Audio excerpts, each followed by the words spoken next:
Imagine being in the NBA, the National Basketball Association, and you the highest caliber of basketball in the entire world, and you give your opponent the slightest touch with one hand, and the referee calls a foul.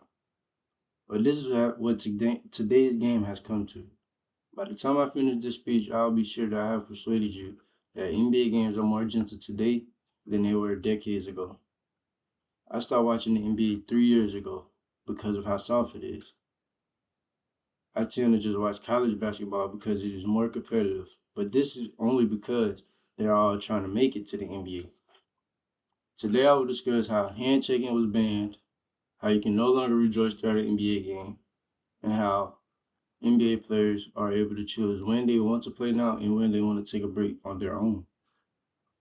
The first thought I will talk about is why hand checking was banned.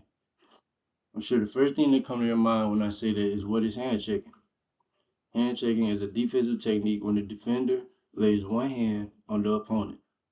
This technique was used by many of the most best defenders in the entire world, such as Michael Jordan.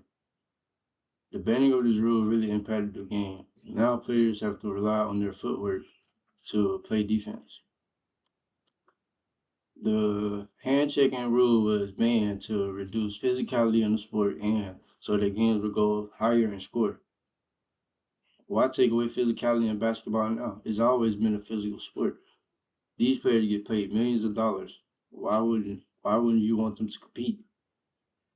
According to the article Understanding Hand Checking in Basketball, a guide to the rule, debate, and impact conducted by Sports Next Gen, field goal percentages in the NBA went up from 47% in 2003 to 49.2% in 2005.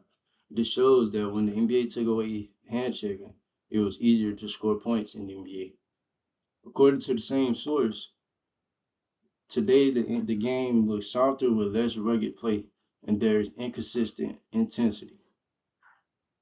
Now that I've told you about why hand checking was banned, we will dive into how you can no longer rejoice throughout an NBA game. I understand that we are all human and have emotions, but this does not make it eligible to celebrate during an NBA game.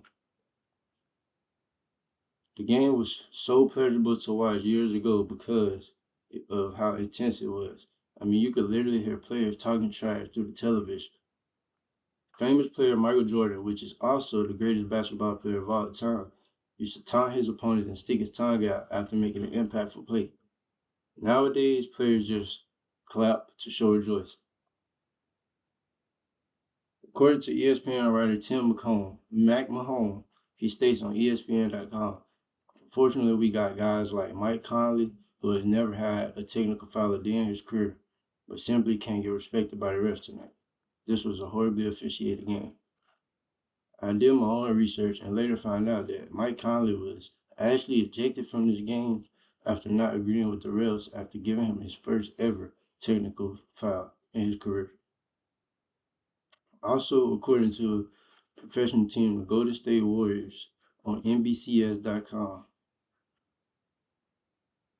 Klay Thompson drills. Klay Thompson hit a three in the fourth quarter and during our 119-111 win against the Chicago Bulls.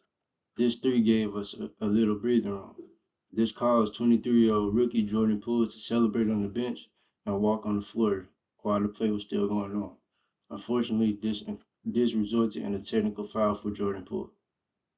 Now that I have given you my first two thoughts, we will dive into the last one, which is why NBA players can know how NBA players can choose when they want to play and when they want to take a break.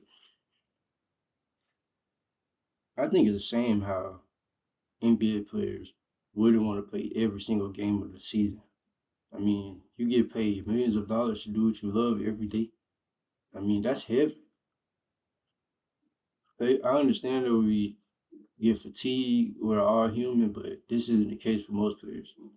Some players just genuinely don't feel like playing on certain nights, and I think this is just outrageous.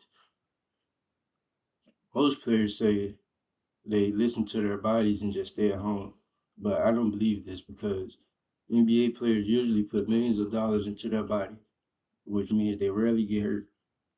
I think playing through fatigue is just a mental decision. I think most NBA players lack mental toughness though because they have already made it to the highest caliber of basketball, and they don't have to worry about nothing basically. In conclusion, actually, according to the article, the NBA new star player participation rules explained on ftw.usatoday.com.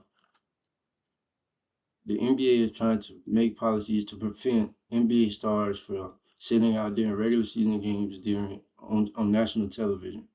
They are also trying to prevent NBA teams from sitting out more than one star player at a time.